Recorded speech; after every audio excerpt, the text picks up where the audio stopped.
ओम श्री वेद पुरुषाय नमः। नमस्कार। क्लास नंबर 334 श्रीमद् भगवद गीता जी शंकराचार्य जी के भाष्य के अनुसार आरंभ किया जाता है।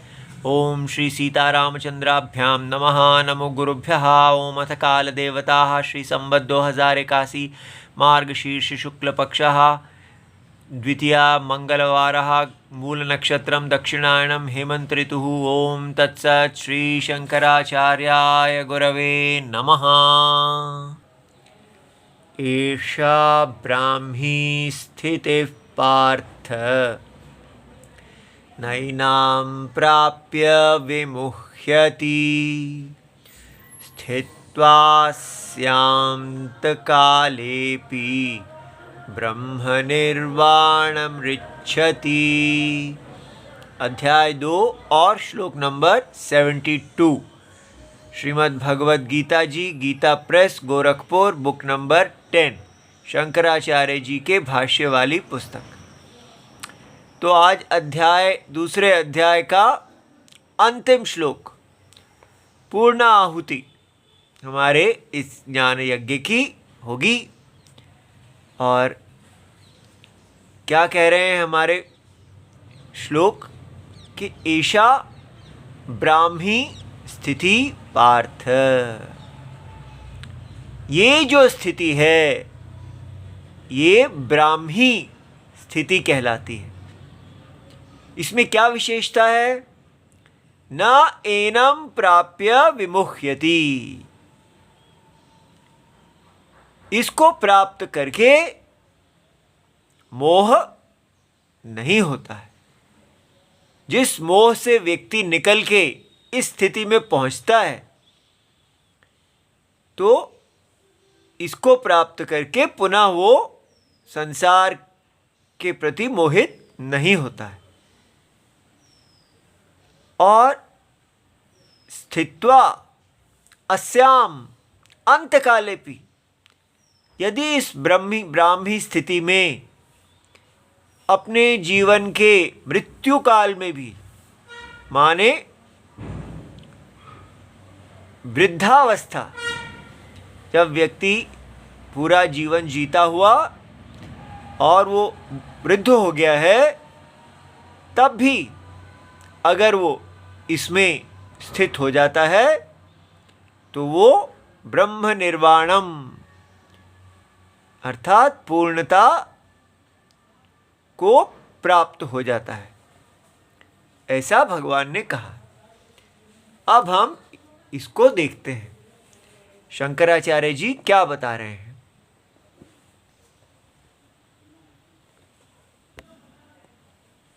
ऐशा, भाई ऐशा माने यह, तो यथोक्ता जैसी कही गई है।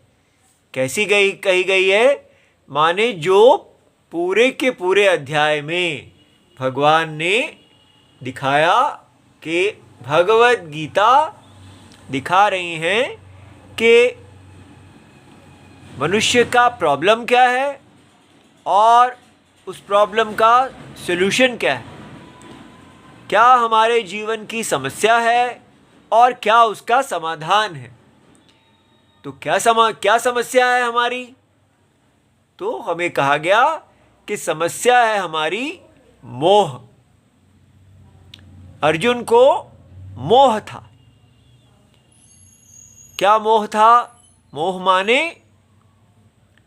कि व्यक्ति अविवेक, अविचार के कारण वो हम संसार के भोगों में सोचते हैं कि ये हमारे लिए सुख हेतु हैं, इनका भोग हमारे लिए कल्याणकारी है, ये हमें तृप्त कर देंगे। इस प्रकार हम इन संसार के जो 5 ज्ञान इंद्रियों से हम इस संसार को देखते हैं और इसमें हम ये मेरा है, मैं इनका हूं, इस प्रकार हम संसार में मोहित रहते हैं। पूरी समय व्यक्ति बाहर देखता रहता है और सदा इस संसार को अपने अनुकूल बनाने के लिए प्रयत्न करता रहता है। तो इसमें खराबी क्या है? ऐसा करने में वो जिस धर्म और अधर्म से बद्ध है उसकी मर्यादा को लांघ जाता है। कौन सा वो धर्म अधर्म है? वो वेदोक्त है। जिसके पास वेद के चक्षु हैं वो इस धर्म और अधर्म को जानते हैं। तो कौन सा है? क्या कहते हैं वेद चक्षु? वेद चक्षु हमें बताते हैं कि ये हैं हमारे भगवान नारायण। जब तक हम वेद भगवान भगवत गीता जी को नहीं देखते हैं हमें भगवान के इस विराट रूप का पता नहीं चलता है। हमको जो वृद्ध व्यवहार से भगवान का पता चलता है वो भी अवतार रूप का पता चलता है कि राम कृष्ण आदि भगवान हैं। तो हम यही करते हैं कि हे भगवान, आपको हम नमस्कार करते हैं और जिस संसार के बारे में मेरे को मोह है, जो जो मुझे चाहिए वो आप मुझे दीजिए। तो सारा हिंदू धर्म क्या बन के रह जाता है? अगर पीछे गुरु शिष्य परंपरा ना हो तो क्या रह जाता है? केवल ये जो राम कृष्ण आदि सारे देवता हैं, भगवान हैं, देवी इत्यादि जो भी जिनको हम अवतार पुरुष के रूप में जानते हैं, हम उनकी पूजा करते हैं और उनसे इष्ट प्राप्ति और अनिष्ट निवृत्ति के लिए उनकी पूजा करते हैं, उनके मंदिर आदि बनाते हैं। उन्हीं के आधार पर अपने आप को हिंदू कहते हैं कि हम वो लोग हैं जो सब इनकी पूजा करते हैं और फिर बाजार में जाके अपना काम करते हैं। हम लोग पीसफुल लोग हैं। इस प्रकार हम अपने मोह से नहीं निकलते। अपने भगवान को भी हम अपनी मोह की पूर्ति का साधन ही बना के रखते हैं। इसलिए हमें धर्म की मर्यादा का ही पता नहीं है। तो क्यों ऐसा हो रहा है? क्योंकि हम अपने वैदिक गुरु शिष्य अनादि गुरु शिष्य परंपरा से प्राप्त वैदिक धर्म से पूरी तरह गिर चुके हैं। और क्यों गिर चुके हैं? शास्त्र में यही कारण दिया है भगवान ने कि मर्यादा, वो अपनी विद्या परंपरा से गिरने का कारण काम ही है कि मनुष्य मोह संसार के भोगों में जब वो मोहित हो जाता है तो वो अपनी वेद परंपरा को भूल जाता है। चाहे कुछ भी हो, कितना भी दुख हो, कितना भी सुख हो, जो व्यक्ति मोहित नहीं है वो भगवान में बना रहेगा, क्योंकि हमारे भगवान सदा उपलब्ध हैं, क्योंकि वो जगत की आत्मा है। इसलिए जो राम कृष्ण इत्यादि जिनकी मूर्तियां बना के हम पूजा करते हैं वो वास्तव में हैं कौन?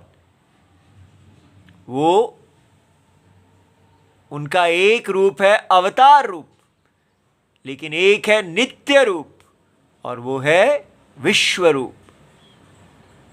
विश्व रूप जो है उसके अंदर ही अवतार रूप है। भगवान अवतार के रूप में आते हैं और हमको बताते हैं कि किस मर्यादा के अनुसार जीना चाहिए, कौन सा वो धर्म है जिसके अनुसार जीने से आप ब्राह्मी स्थिति को प्राप्त होते हैं, मोक्ष को प्राप्त होते हैं। जीवन जो है वो ब्राह्मी स्थिति अर्थात ब्रह्म भाव में पूर्ण होना चाहिए। तो क्या वो सनातन मार्ग है जिस पर चलने से व्यक्ति इस मोह से मुक्त हो जाता है और पुनर् उसका इस विराट शरीर में जन्म नहीं होता है। इसलिए हमें बताया जाता है कि भगवान, ये सारी सृष्टि भगवान का शरीर है और भगवान इस शरीर के अंदर उपलब्ध आत्मा है। आत्मा माने व्यापनोति, आपनोति, इस सारे शरीर में व्याप्त सत्य चिद्रूप अस्तित्व रूप आत्मा, जिसके कारण ये सारा शरीर चेतन, अचेतन और अस्तित्ववान लगता है।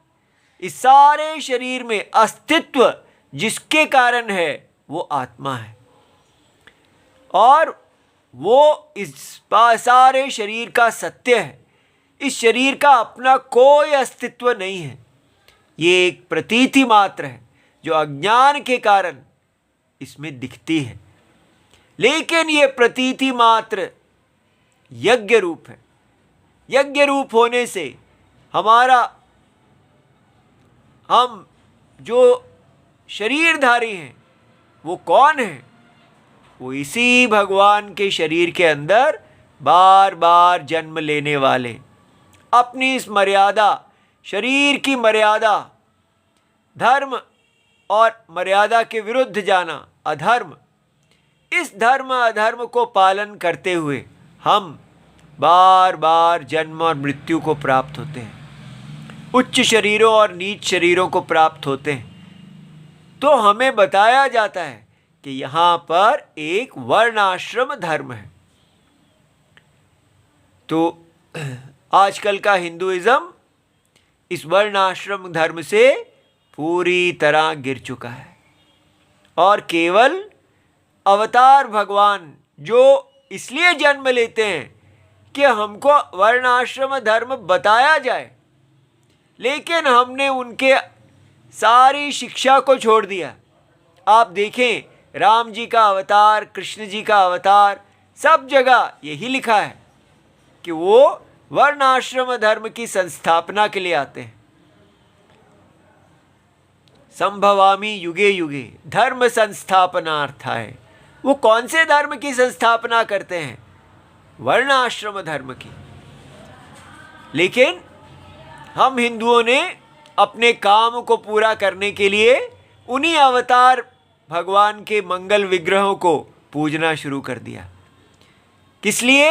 इसलिए नहीं कि हम उनकी आज्ञा पालन कर रहे हैं और अपने स्वधर्म का पालन कर रहे हैं, इसलिए कि हम अपनी इच्छाओं की पालन करें, रावण बने। रावण ही हैं जो अपनी स्वेच्छा के मार्ग पे चल रहे थे।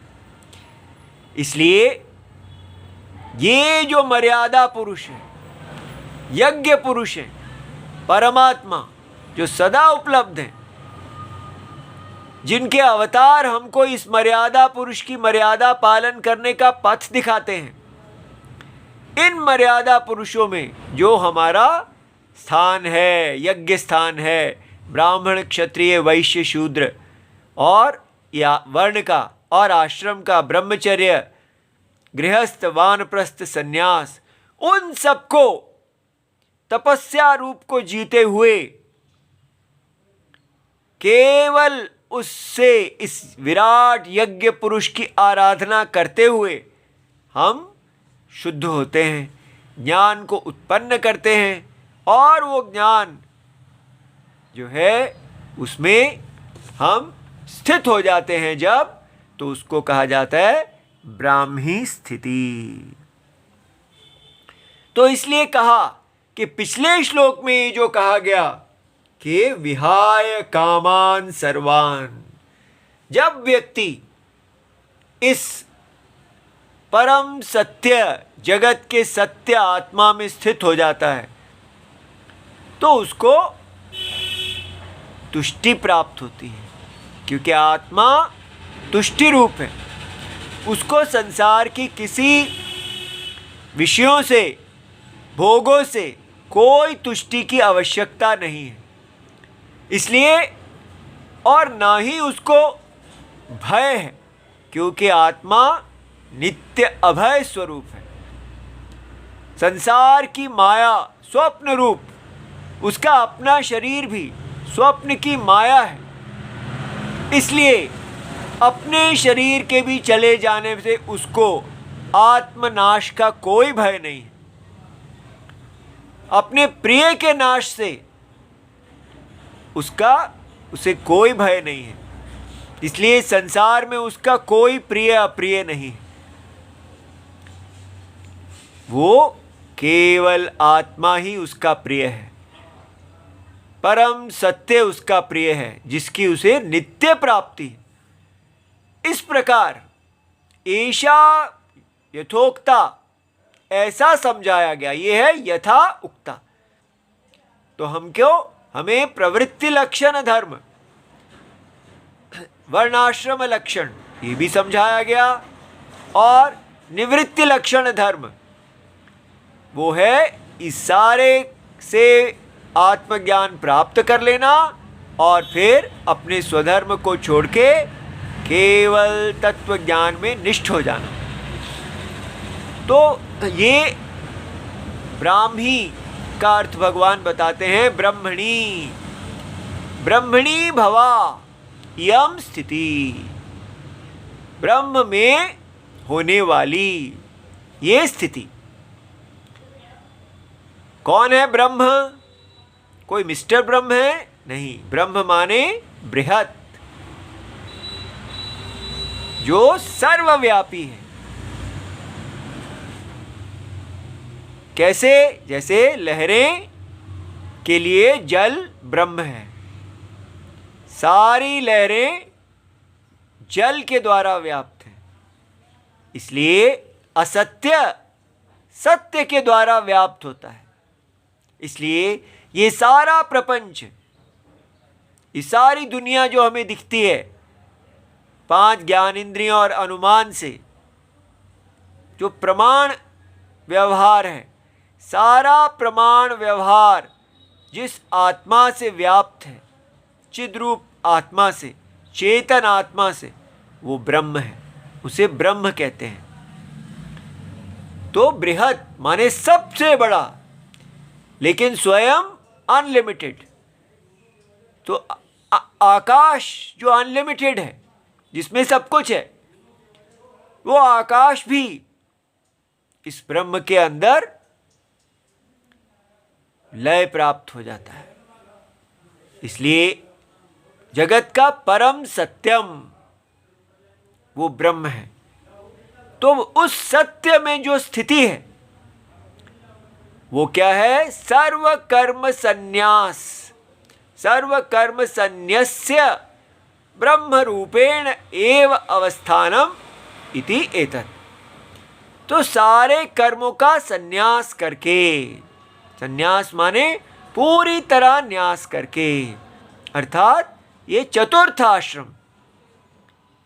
तो व्यक्ति क्रम से ब्राह्मण, क्षत्रिय, वैश्य, शूद्र होता हुआ, अपने स्वधर्म का पालन करता हुआ, आश्रम धर्म से पकता हुआ, ब्रह्मचारी, गृहस्थ, वानप्रस्थ, सन्यास, इस प्रकार क्रम सन्यास, या किसी विशेष स्थिति में यदि उसको वैराग्य पहले हो जाता है, वो पक जाता है, कर्म उसका कार्य कर देते हैं, तो वो सीधा ब्रह्मचर्य से ही सन्यास लेके इस स्थिति में पहुंचता है।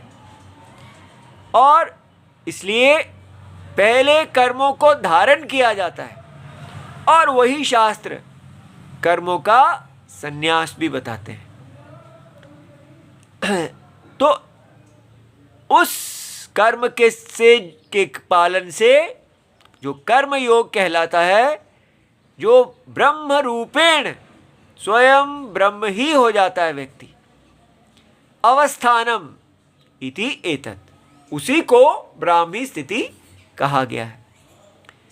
तो ये ब्राह्मी स्थिति किसका फल है? क्या ये कर्म फल है? क्या ये ज्ञान फल है? ये ब्राह्मी स्थिति कर्म का फल नहीं है, क्योंकि कर्म का फल अनित्य होता है। इसलिए कर्म का फल पुण्य और पाप है। पुण्य से प्राप्त केवल देह होती है, और देह जो है वो लय हो जाती है, वो एक नाम और रूप है। तो फिर ये क्या है? क्या ये ज्ञान फल है? वास्तव में ये ज्ञान फल भी नहीं है, किंतु फिर भी हम इसे ज्ञान फल क्यों कहते हैं? क्योंकि सत्य को हम नहीं जानते और उसके अज्ञान के कारण नहीं जानते। वो अनुभव में है, नित्य अनुभव में है। हमारी आत्मा, अपने आप को हम देह समझ रहे हैं अज्ञान के कारण, विपरीत ज्ञान के कारण। तो ज्ञान की प्राप्ति में हमारा अज्ञान और विपरीत ज्ञान, इग्नोरेंस और मिस्टेक, दोनों की बाधा हो जाती है और हमें प्राप्तस्य प्राप्ति होती है। जो आत्मा हमें नित्य प्राप्त थी किंतु अज्ञान के कारण प्राप्त नहीं लग रही थी, उसकी प्राप्ति हो जाती है। इसलिए ये ब्राह्मी स्थिति वास्तव में हमारा नित्य प्राप्त स्वरूप है, जिसको हम अज्ञान की निवृत्ति करके प्राप्त कर लेते हैं। इवा इस प्रकार ये मोक्ष है।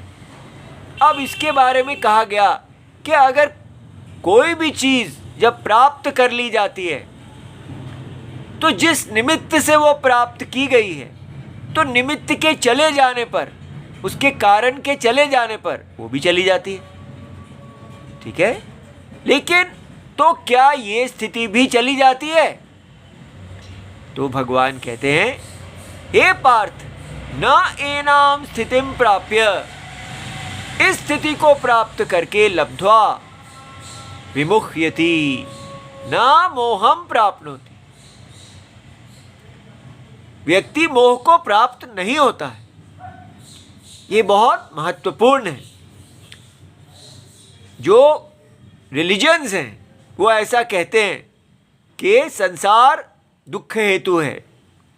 वो कहते हैं ये हर व्यक्ति एक मुसाफिर है, कुछ देर के लिए यहाँ पर एक ट्रैवलर है, लेकिन उसका असली घर हेवन या जन्नत है, जहाँ उसको वापस जाना है। ये हेवन और जन्नत ही इटर्नल है, नित्य है। एक बार उसको प्राप्त कर लिया फिर वापस वो इस स्थिति में नहीं आता है। लेकिन देखिए हमारे वेद में और इन रिलीजन्स में कितना अंतर है। यहाँ पर ब्राह्मी स्थिति को कहा जा रहा है कि ये ना विमुह्यति, क्योंकि अज्ञान के कारण आप अपने सत्य से दूर थे। ये कोई स्पेशल किसी कारण से कहीं कोई दूरी नहीं थी। आप नित्य सत्य स्वरूप अनंत आत्मा थे, लेकिन अज्ञान के कारण आप अपने आप को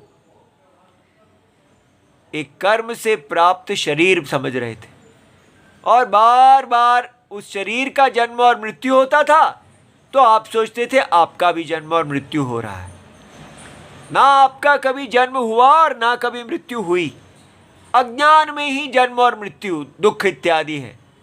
तो अज्ञान को दूर करने पर आपने जैसे वो नित्य प्राप्त को प्राप्त कर लिया।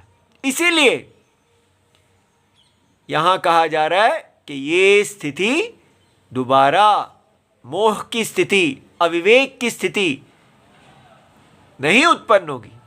तो ये कोई बिलीफ नहीं है, ये कोई एश्योरेंस, किसी गॉड का प्रॉमिस नहीं है कि एक बार आप ब्राह्मी स्थिति को पहुंच गए तो वापस नहीं आओगे। ठीक है, इसलिए हमें समझ में आना चाहिए कि रिलीजन्स गलत कह रहे हैं, क्योंकि जो पॉसिबिलिटी है, अगर एक बार आप हेवन से निकाले गए तो फिर दूसरी बार भी निकाले जा सकते हैं। वो पोटेंशियलिटी तो है, उसकी संभावना तो है, लेकिन यहां पर एक बार ज्ञान ने अज्ञान की बाधा कर दी तो अज्ञान दोबारा नहीं आ सकता। ये हमें पता है, लेकिन अगर भूल गए तो वो लौकिक विषयों के विषय में होता है कि व्यक्ति अपनी मेमोरी लॉस हो जाता है। लेकिन यहां जो ज्ञान है, यहां पर मेमोरी, प्रमाता, प्रमाण, प्रमेय, means perceiver, means of perception और परसेप्शन, इस त्रिपुटी को ही बाधित कर दिया जाता है। मेमोरी ही बाधित हो जाती है। आत्मा किसी मेमोरी का विषय ही नहीं है, इसलिए आत्मा ज्ञान का विषय नहीं है।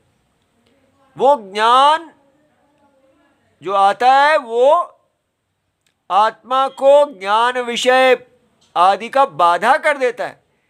जैसे आप स्वप्न जब बाधित हो गया, पूरा स्वप्न, तो उसका ज्ञान भी उसके साथ बाधित हो गया। इसलिए आत्मा किसी ज्ञान का विषय नहीं है। अज्ञान की बाधा होने से उसका ज्ञान विषयत्वम भी बाधा हो गया। इसलिए पूरी तरह से वो अब ज्ञानी भी नहीं रहा कि उसका ज्ञान भूल जाएगा। आत्मा ना ज्ञानी है ना अज्ञानी है, वो केवल ब्रह्म, केवल प्रकाश स्वरूप है। ठीक है, इसलिए ये बात अच्छी तरह विचार करने की है कि ये जो मोक्ष है, इससे फॉल नहीं हो सकती। लेकिन रिलीजन्स जिस हेवन इत्यादि प्राप्ति को इटर्नल बोल रहे हैं, वो थिंकिंग एरर है। विचार से ही निश्चय किया जा सकता है कि कोई भी कर्म का फल इटर्नल नहीं हो सकता, और ना ही लौकिक ज्ञान का फल भी इटर्नल हो सकता है। लेकिन यह अलौकिक ज्ञान है, ये ऐसा ज्ञान है जो पूरी तरह प्रमाणों को ही बाधित कर देता है। अंत्यम प्रमाणम, सारा प्रमाण व्यवहार। इसीलिए भगवान ने बताया था कि लौकिक और वैदिक दोनों का जो प्रमाण व्यवहार है वो सब अविद्याकृतम है। अविद्या में ही आप अपने प्रत्यक्ष और अनुमान, डायरेक्ट परसेप्शन और इन्फ्लुएंस से दुनिया को देखते हैं। अविद्या में ही आपको वेद प्राप्त होते हैं, और अविद्या में ही आपको पता चलता है कि आपका पुनर्जन्म होता है, आपको उच्च गतियों को प्राप्त करना चाहिए, और अविद्या में ही आपका मोक्ष होता है, और अविद्या में ही आप उस मोक्ष ज्ञान से अज्ञान का बाधा कर लेते हैं। लेकिन वास्तव में ना कोई बद्ध अवस्था है, ना मोक्ष अवस्था है, ना कोई प्रमाण व्यवहार था। ऐसा कुछ ना था, न है, न होगा। सत्य ही था, सत्य ही है, और सत्य ही होगा। कोई काल है ही नहीं। जब हम ऐसा कहते हैं था, है, होगा, ये केवल शब्द है दिखाने के लिए कि काल में आत्मा नहीं है। काल केवल स्वप्न काल है, परसेप्शन है। इस प्रकार ये बहुत ही गहरा विचार का विषय है, जो धर्म करते करते व्यक्ति पकता है और इसको प्राप्त करता है। फिर आगे भगवान कहते हैं, स्थित्वा अस्याम स्थितौ ब्राह्म्याम यथोक्तायाम अंत कालेपि। अगर पूरा जीवन व्यक्ति लगा रहता है और धर्म का पालन करता है, और अंत काले माने वयसी, अंते वयसी, जब वो वृद्ध हो गया है तब भी अगर वो इसको जानता है तो शरीर वृद्ध हुआ है, आत्मा वृद्ध नहीं हुई है। इसलिए अंत काल में भी अगर इसको प्राप्त करता है अपि, तो वो ब्रह्म निर्वाणम, ब्रह्म निर्वृति, अर्थात मोक्ष। निर्वृति माने कंप्लीशन। तो बुद्धिस्ट लोग निर्वाण शब्द प्रयोग करते हैं, वो मोक्ष, निर्वाण, माने पूर्णता, रिच्छति गच्छति। तो ये क्यों कहा गया अंतकालेपि? क्योंकि भगवान कहते हैं किमु वक्तव्यम ब्रह्मचर्यात्। जो व्यक्ति ब्रह्मचर्य अवस्था से ही संन्यास्य यावत् जीवितम, पूरा जीवन वो ब्रह्मणि एव अवतिष्ठते। ठीक है, जो अभी युवा अवस्था में ही इस ज्ञान को प्राप्त कर लेता है तो वो पूरा जीवन ही ब्रह्म में ही रहता है। सा ब्रह्म निर्वाणम रिच्छति इति। इसलिए तात्पर्य है कि हमें इसकी इच्छा नहीं कर सोचना चाहिए कि हम वृद्ध हो गए हैं। हमें किसी भी समय पे इस धागे को पकड़ना चाहिए और इस मार्ग को जिस दिन जागे उसकी ओर जाना चाहिए और इसको डिले भी नहीं करना चाहिए।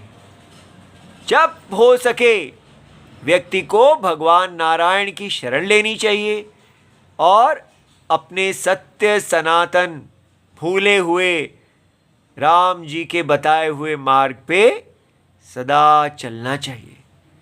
ओम नमो भगवते वासुदेवाय। प्रणाम।